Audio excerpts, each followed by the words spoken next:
What's going on, everybody? This is Afro Think Tank. Today, I want to talk to all those disgruntled African Americans. They call themselves various different names, but ultimately, what they want is reparations from the United States government. And recently, as in a few years, we all have been kind of fighting over our identity, over how do we get paid, who gets paid, and who's supposed to do the paying, right? But I think that it's been made abundantly clear, right, that no matter how much arguing we do, whether we're Pan-Africans, whether we're FBA, whether we're ADOS, whether we call ourselves freedmen, whether we call ourselves Hebrew Israelites, whether we call ourselves Moors, it doesn't really matter what we call ourselves, right? At the end of the day, we're all black. That's a fact. We can't argue that we're all black. And another fact is, even if some people don't want to believe those facts, is that we were brought over here from West Africa due to the transatlantic slave trade. And I know a lot of people are miseducated due to the propaganda that white people use in order to not take responsibility for what it is they've done to build their white Wakanda, okay? Now, I know a lot of people are under the impression that Africans sold Africans into slavery because that's what you were taught by the ether. That's what you heard from hearsay. That's what they said. And that's always been an excuse that white people have used in order to not take responsibility. But here's the real facts that can be verified, looked up, researched. It doesn't matter what you feel. Understand, you can feel a certain way, but there are, in fact, truths that don't care about your feelings. Okay? And here's the truth. The Africans' participation in the transatlantic slave trade as far as selling their own, first of all, they did not and never did sell their own. You got to understand that Africa was black, but they didn't know they were black. The concept of blackness, the concept of being all the same is relatively new. Pan-Africanism is a new concept. It's a concept that, despite our obvious ethnic differences, our obvious cultural differences, we have a commonality as being black, as being African descendant. And we need to use that commonality and the powers that we all inherently have in order to unify, to fight for what we deserve, because no one is going to give it to us. The United States government, for all you people calling yourself FBA, Foundational Black American, that foundation that your ancestors built, died and bled for and cried for and suffered for, that foundation that exists today has told you that because it was legal, because slavery was legal, because the subjugation of your people was legal, they are not going to pay you.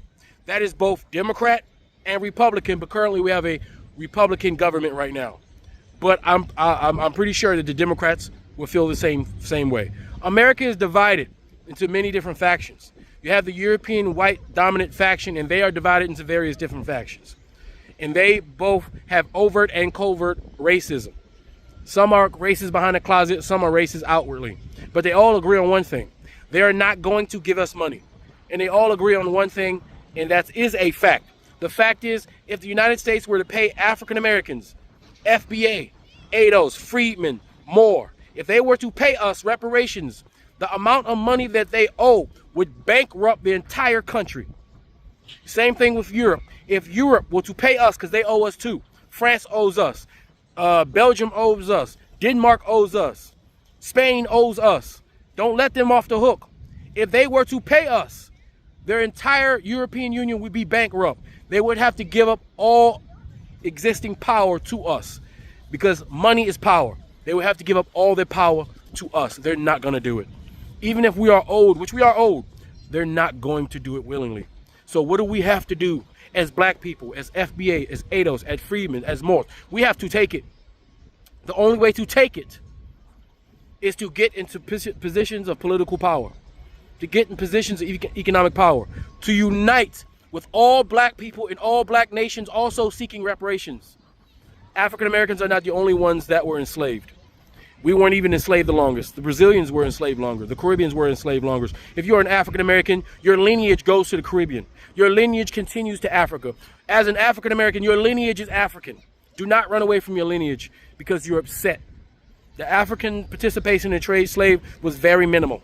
We're talking about a few, over 500 years, a very small few individuals who participated under the threat of gunpoint. As if you look at today, if you look at the politics of today, if you look at America's foreign policy, they're doing exactly the same thing right now. But instead of enslaving, they're killing. They're bombing. They're destroying. That's what they're doing right now. So you got to understand what's happening. We don't have time to fight each other over semantics. We have to take power. And it's been clear that we have POCs who are not of African descent that are not going to unite with us. We have to worry about other POCs getting in positions of power and subjugating us. That means our only choice, our only allies are other black people. Despite our differences, despite our historical differences, despite our grievances, there is a way to talk about our grievances without hating each other, without dividing each other.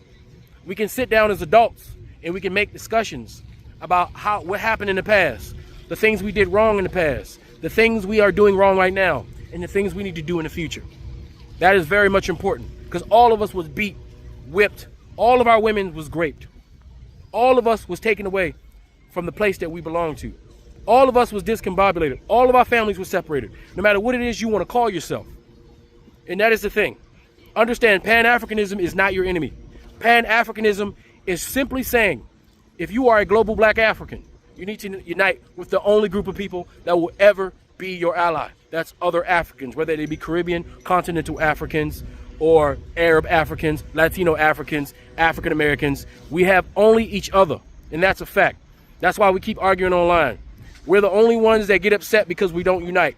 Other groups of people, they don't even talk about uniting because they're not united, despite what we say out of our rhetoric, trying to compare ourselves to other groups. We are the most united group of people on the planet. You got to understand that because we're the only ones who care about uniting.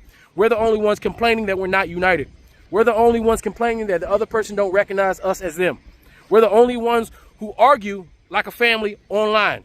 And sometimes that gets out of hand. But the truth of the matter is we are family. We're in this together. And we got to take it. We can't ask for it. They're not going to give it. We have to take it. And the only way to take it is be strategic. That means we need to build our businesses. We need to buy from each other. We need to build the economies of each individual group. If you're African, you need to be buying things from African Americans. If you're African Americans, you need to be buying things from Africans. If you are Afro-Caribbean, you need to be buying things from Afro-Latinos and et cetera, and et cetera, and et cetera. We need to be spending our money with each other, building ourselves together, keeping the money within all of our collective communities, supporting each other. And we can look out for all those POCs and Europeans that mean to do us harm. And that's the fact, because a terrible thing was done to us. And they've told us that they don't even want to recognize it. And I need you guys to understand, African Americans, you may not be aware of this, because keep in mind, we don't control the medias that we use to disseminate information to each other.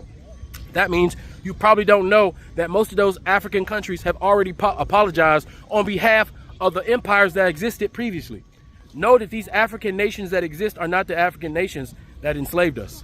Just like when you look to an African and you say, where are you from?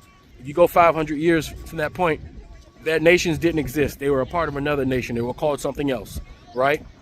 So we can't sue and blame them for something that those nations can't do. We can't sue them. But even so, there are families in Africa that know that they were a part of it. There are memorials illustrating who took place, who participated in it. They have taken responsibility. They have been attempting to reintegrate the African Americans, the Afro-Latinos, the Afro-Caribbeans back into the African society. They have apologized. Kings, African kings have apologized. African heads of state have apologized. African chiefs have apologized. Rich African families that participated have apologized in our face, in person, both on the continent, in the Caribbean, and in North America. They have apologized. Now, more work needs to be done to rectify that. First thing first, we have to admit what happened. We have to talk about what happened in its totality.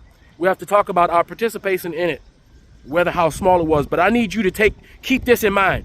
99.99% of the transatlantic slave trade was white people coming with guns and stealing us, ripping us from our kingdoms, ripping us from our chiefs, ripping us from our nations. And as for every one or two chiefs or kings that participated willingly, there were 10 chiefs, kings, and warriors that fought to stop even more Africans from coming to the transatlantic slave trade.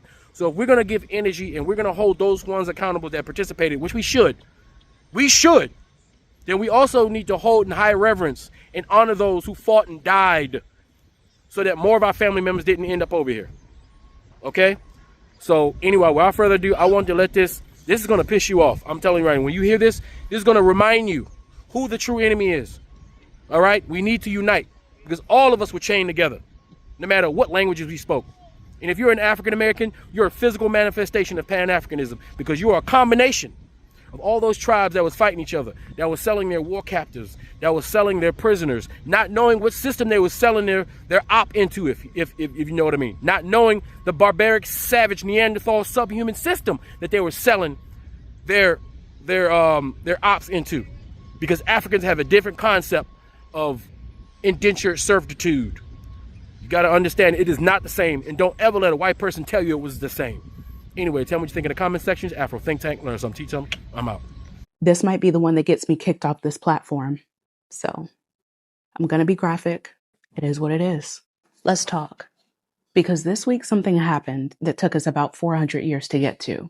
And before I tell you what was said, I need to tell you what was being named. Because this is the part that never gets said with the weight that it deserves. Before a single ship left the coast of West Africa, the people who were going to be put on it were already being processed, stripped naked, prodded, groped. Traders invasively examined the breast, buttocks, and vaginal areas of women and girls, allegedly to assess their childbearing ability. Men and boys were groped around the groin, scrotum, and anus. One white trafficker who later testified described the process as similar to what you would do to a horse before purchasing it. These were human beings, y'all. They were being evaluated the way that you would evaluate livestock. And when the evaluation was done, they were assigned a number, not a name, a number, and loaded onto ships. These ships were built into two categories, tight packers and loose packers. Tight packers maximized profit. Human beings were measured with instruments with charts to calculate how many bodies could be chained in a single row. The space allocated per person was roughly the size of a coffin. Men were shackled together in pairs at the wrists and ankles and packed into the hold lying on their sides, unable to sit up, unable to turn over, unable to move. The heat in the hold was lethal and suffocating. There was almost no ventilation. The air was so thick with human waste, sweat, and disease that sailors reported being unable to breathe when they opened the hatch. Dysentery tore through entire decks. People vomited on each other. People had diarrhea on each other.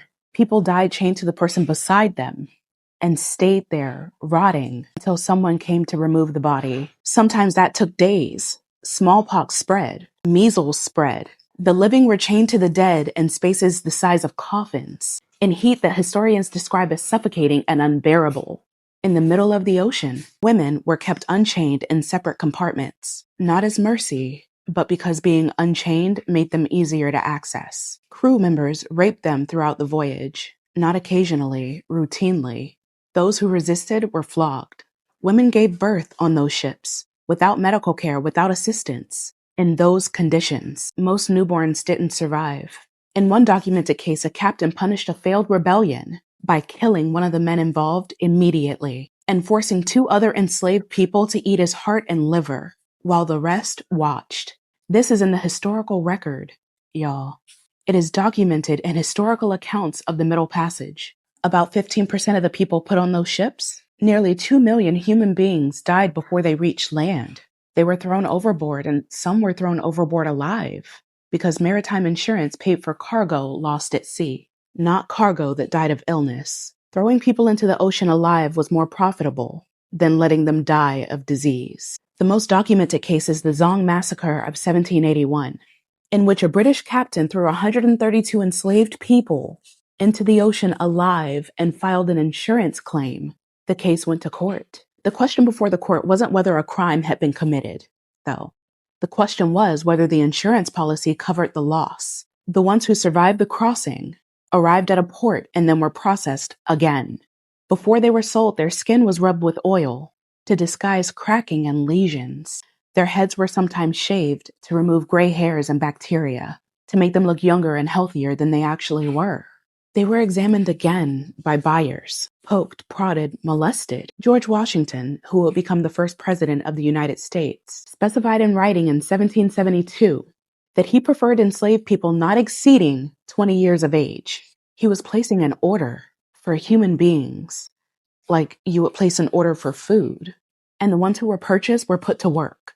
About 80% of enslaved Africans transported across the Middle Passage ended up on sugar plantations in South America and the Caribbean, where the mortality rate was so high that the entire enslaved population had to be continuously replaced through the ongoing slave trade. People worked from before dawn until after dark in gangs, cutting sugarcane in tropical heat. Feeding it into mills regularly took fingers, hands, and arms. Life expectancy on a sugar plantation was measured in years, not decades. The system consumed people. That was the model. You work them to death and then you buy more. In the United States, enslaved people were raped systematically by the men who owned them, by overseers, by anyone the law permitted. And when those rapes produced children, those children were born enslaved. The enslaver's blood ran through the veins of the people that he owned. Families were deliberately separated at auction. Children sold away from mothers, husbands sold away from wives, with the specific intention that they would never find each other again. Their languages were criminalized. Their religions were outlawed. Their names were replaced with the names of the men who owned them. Reading and writing were made illegal. The systematic destruction of identity, culture, language, family, and humanity was not incidental to the system. It was the system. You can't enslave a person that knows who they are. So they made sure people didn't know. This ran for 400 years. The records are a little fuzzy, but between 12 and 14 million people were stolen from Africa. Nearly 2 million died on the crossing. Tens of millions more were born into slavery in the Americas. The wealth generated by their labor built banking systems, the insurance industries, the textile industries, and the national economies of Britain, Spain, France, Portugal, the Netherlands, and the United States. That wealth was inherited. It was compounded. It is still here. When Britain abolished slavery in 1833, the government paid £20 million in compensation, equivalent to about £2 billion today. That money went to the enslavers, not to the enslaved. British taxpayers were paying off that debt until 2015. Lloyd's of London, which insured slave ships throughout the trade, they formally acknowledged the history and apologized for it. But the wealth didn't disappear. It compounded. The cotton that enslaved people picked in Mississippi in 1850, it built the textile industry that funded the Industrial Revolution. None of that wealth was ever returned. And when it was over, the men who built all of that wrote the history books. They named the streets after themselves, built monuments to the men that tried to keep it going, taught children that it was a tragedy of its time, something complicated, something to understand in context, you know? This week, 123 countries stood up at the United Nations and said, no, we see it, we name it, the gravest crime in the history of humanity. And I keep thinking about the people that never got to hear that. The people who died carrying the truth of this in their bodies, with the world's silence pressing down on top of it. Our ancestors knew exactly what it was. They lived it and the world looked away. That's not a small thing to finally name. Now let's talk about who refused to name it. 3 countries out of 193, the United States, Israel, and Argentina. 3 countries looked at a non-binding statement, not a reparations check, not a court summons, not a single dollar changing hands, not one person facing any kind of consequences, just a formal moral acknowledgement that this happened and that it was the worst, and voted no. They voted no. And the argument this country made is one of the most clarifying things they've said in years. The U.S. Deputy Ambassador stood up in that hall and said, "The United States does not recognize a legal right to reparations for historical wrongs that were not illegal under international law at the time they occurred. They built the legal system that made all of that legal. They wrote those laws. They enforced them. They sent men with guns to drag the people back that survived long enough to escape. They fought a war. Hundreds of thousands of people died, specifically to keep those laws in place. And now they're sitting behind those same laws as their defense, as proof that they don't owe anything. The country that engineered the legal architecture of chattel slavery is using that same architecture like a shield. That's a confession if I've ever heard one." And then there's Europe. Europe didn't vote no, they abstained. And I want you to hear what Europe said in order to explain that.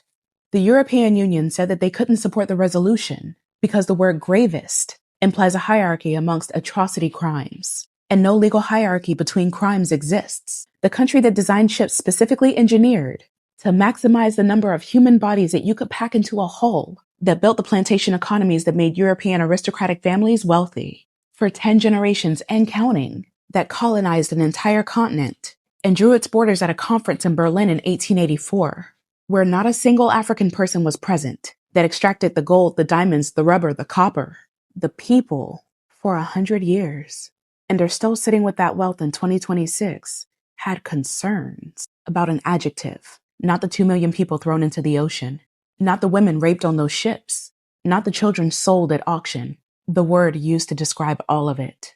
The Netherlands is the only country in the world that's ever formally apologized for its role in the slave trade.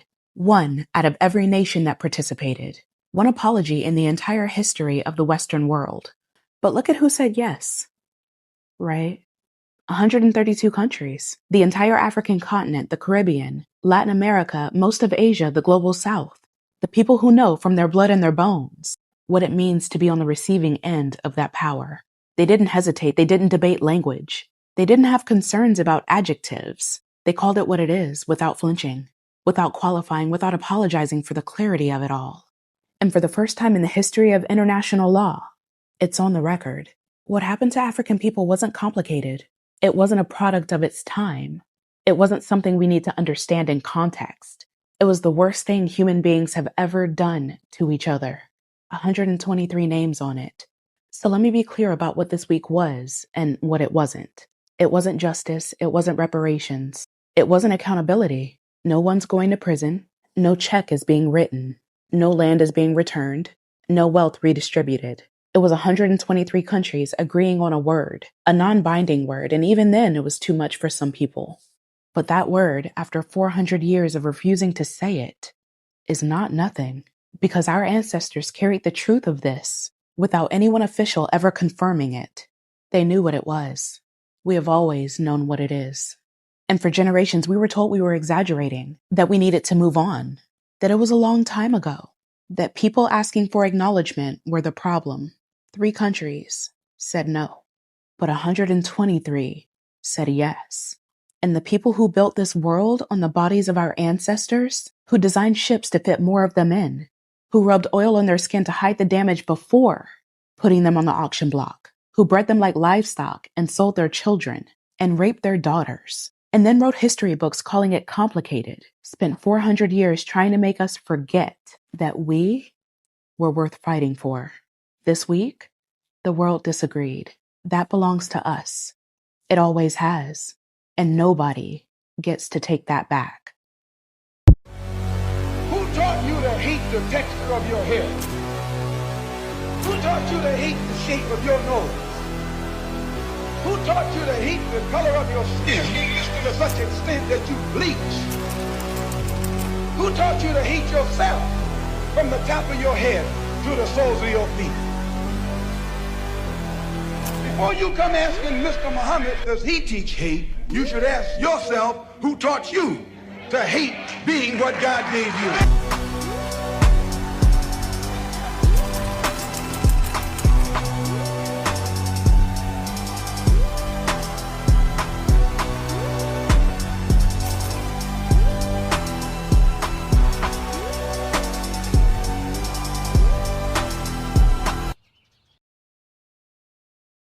Free Sudan! Boycott diamonds and gold! Free Sudan! Boycott diamonds and gold!